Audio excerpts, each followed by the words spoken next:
میرے گھر میں قید کر دینے والوں، ذرا یہ بتاؤ، مدینے کے اندر جب رسول نے مسجد بنائی تھی، اس مسجد کی زمین خریدتے ہوئے آپ نے کہا تھا کون ہے جو اس مسجد کے لیے اس پلاٹ کو خرید کر دے، اس کے بدلے میں اس کو اللہ کی جنت کی گارنٹی دیتا ہوں؟ بتاؤ یہ زمین کس نے خرید کر دی تھی؟ باغیوں نے کہا اے عثمان تو نے خرید کر دی تھی۔ کہا آج میری خریدی ہوئی زمین پر بنی ہوئی مسجد میں مجھے نماز پڑھنے نہیں دیتے؟ کہا میرے سوال کا جواب دو، مدینے کے اندر میٹھے پانی کا کنواں نہیں تھا، میرے رسول علیہ السلام نے کہا تھا کون ہے جو یہودی سے یہ کنواں میٹھے پانی کا خرید کر دے اور اپنے ڈول کو عام مسلمانوں کے لیے وقف کر دے، جو چاہے اس میں سے پانی بھرے؟ تو وہ کون تھا جس نے یہ کنواں خرید کر رسول کریم صلی اللہ علیہ وسلم کو دے کر اس سے جنت کی خوشخبری پائی تھی؟ کہا عثمان وہ تو تھا۔ کہا اسی کنویں کا پانی آج مجھے نہیں پینے دیتے؟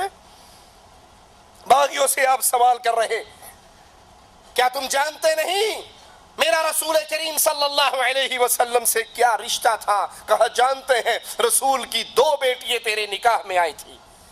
کہا جس کو دامادی کا 2 مرتبہ شرف ملا وہ داماد رسول بنا، آج اس کے خون کے در پہ ہو؟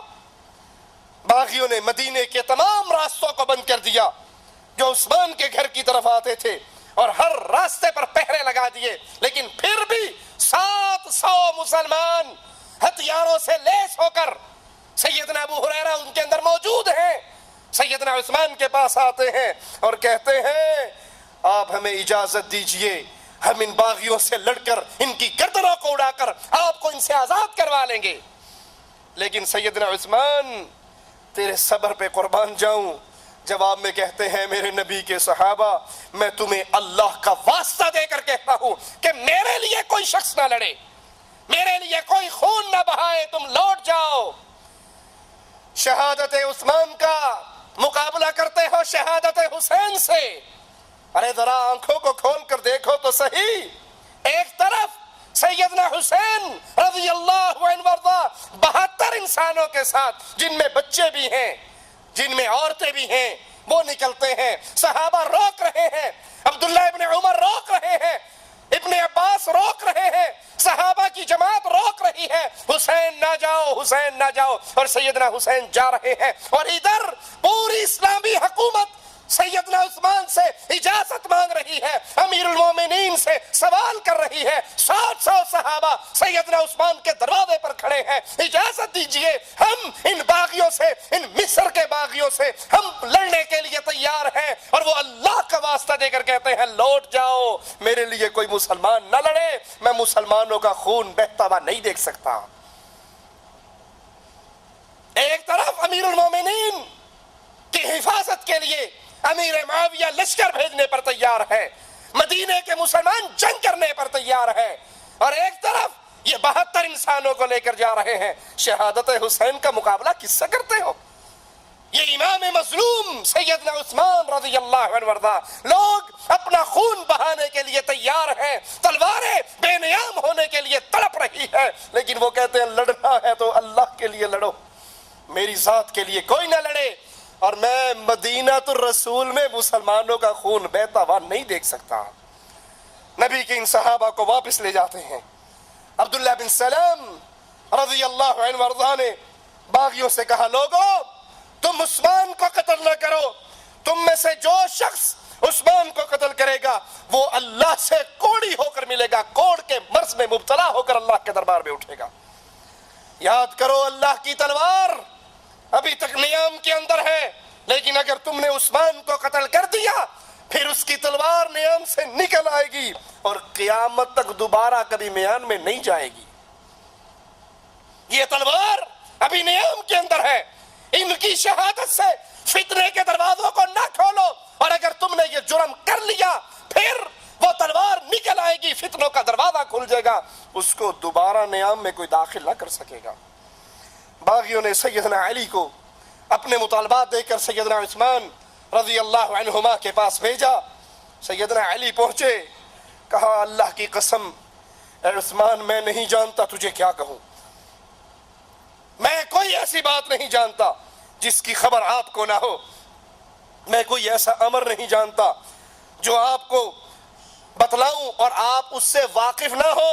جتنا علم آپ کو ہے اتنا ہی ہمیں ہے. مجھے آپ پر سبقت کی کوئی وجہ نہیں دکھائی دیتی. جو آپ نے نبی سے سنا ہم نے سنا, جو آپ نے نبی کو کرتے دیکھا وہ ہم نے کرتے دیکھا. آپ بھی نبی کی صحبت میں رہے, ہم بھی نبی کی صحبت میں رہے. ابو بکر و عمر بھی حق پر عمل کرنے میں آپ سے افضل نہیں تھے. جس طرح وہ حق پر عمل کرتے اسی طرح قرآن و حدیث کی آوازیں پر آپ عمل کرتے. آپ ان دونوں سے بڑھ کر, ابو بکر و عمر سے بڑھ کر رسول اللہ صلی اللہ علیہ وسلم کے قرابت دار, آپ کو داماد رسول بننے کا 2 مرتبہ شرف حاصل ہوا جو ان کو نہیں حاصل ہوا.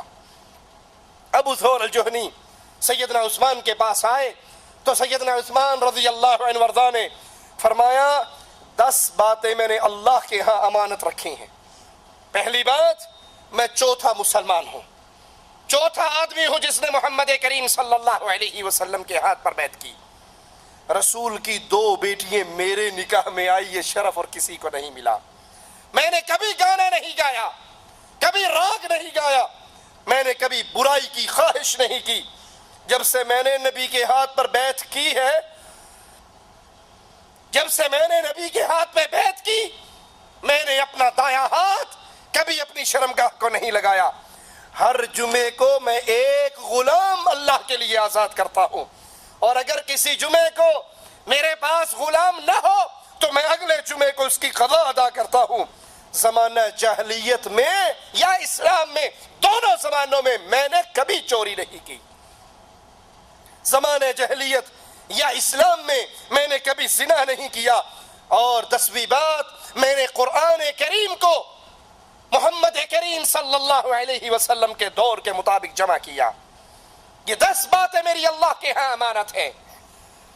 سیدنا مغیرہ بن شعبہ رضی اللہ عنہ وارضاہ عثمان رضی اللہ عنہ وارضاہ کے پاس آتے ہیں, ایام محاصرہ ہے, اور آپ کی خدمت میں عرض کرتے ہیں کہ افسوس خلیفہ ہوتے ہوئے بھی آپ پر اتنی بڑی مصیبت آئی.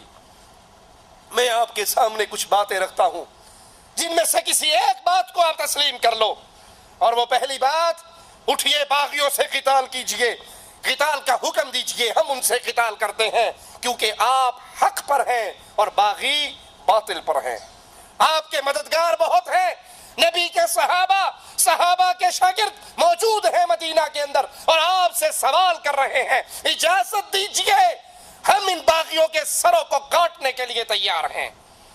سیدنا حسین کو روکنے کے لیے صحابہ ان کے گھوڑوں کی لگام پکڑتے ہیں, اور یہاں صحابہ منتیں کرتے ہیں, عثمان ایک مرتبہ اجازت تو دے دو. لیکن سیدنا عثمان کہتے ہیں میں اپنے لیے کسی کو خون بہانے کی اجازت نہیں دیتا. اگر آپ کو یہ منظور نہیں تو مکہ تشریف لے جائیے, حرم کی وجہ سے مکہ کے اندر کوئی آپ کو نقصان نہیں پہنچا سکے گا. یا شام چلے جائیے, امیر معاویہ آپ کی حفاظت فرمائیں گے. آپ نے جواب میں کہا نہ میں لڑائی لڑوں گا کہ میں خلیفۃ المسلمین ہو کر مسلمانوں کا خون بہانا نہیں چاہتا, مکہ بھی نہیں جاؤں گا اور شام میں جانا پسند نہیں کرتا کیونکہ مجھے دار الہجرت اور پڑوس رسول سے مفارقت پسند نہیں ہے. میں اپنے نبی کے پڑوس کو چھوڑنا نہیں چاہتا, اور اس مدینے میں ہجرت کر کے آیا تھا, اپنے اس ہجرت والے گھر کو بھی ترک کرنا نہیں چاہتا.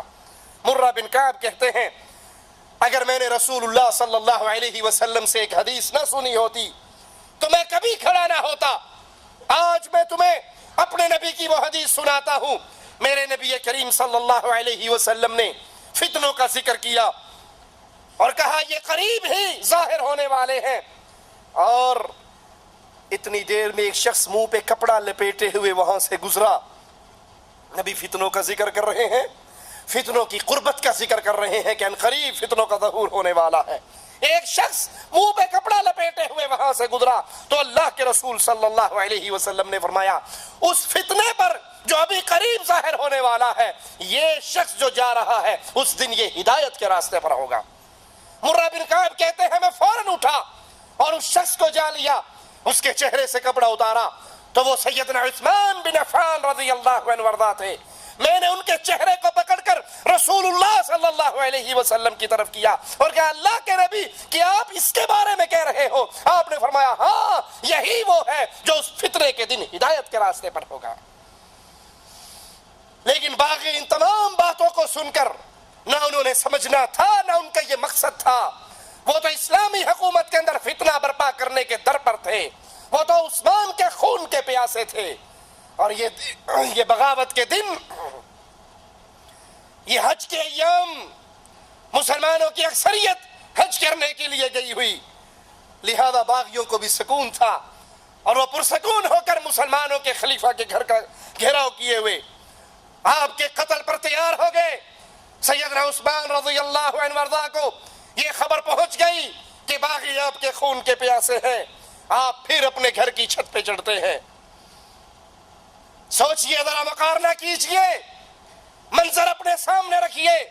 ایک طرف یہ منظر ہے، سیدنا حسین کہہ رہے ہیں کربلا کے میدان میں مجھے واپس جانے دو، میں لڑنے کے لیے نہیں آیا، مجھے تو کوفیوں نے خط لکھ کر بلایا تھا، اگر یہ کوفی اب میری مدد نہیں کرنا چاہتے تو مجھے واپس جانے دو، مجھے یزید کے پاس جانے دو، میں اپنا ہاتھ یزید کے ہاتھ میں دینے کو تیار ہوں، یا مجھے کافروں کی سرحد پہ جانے دو، میں ان سے جہاد کر کے شہادت کے رتبے پر فائز ہو جاؤں۔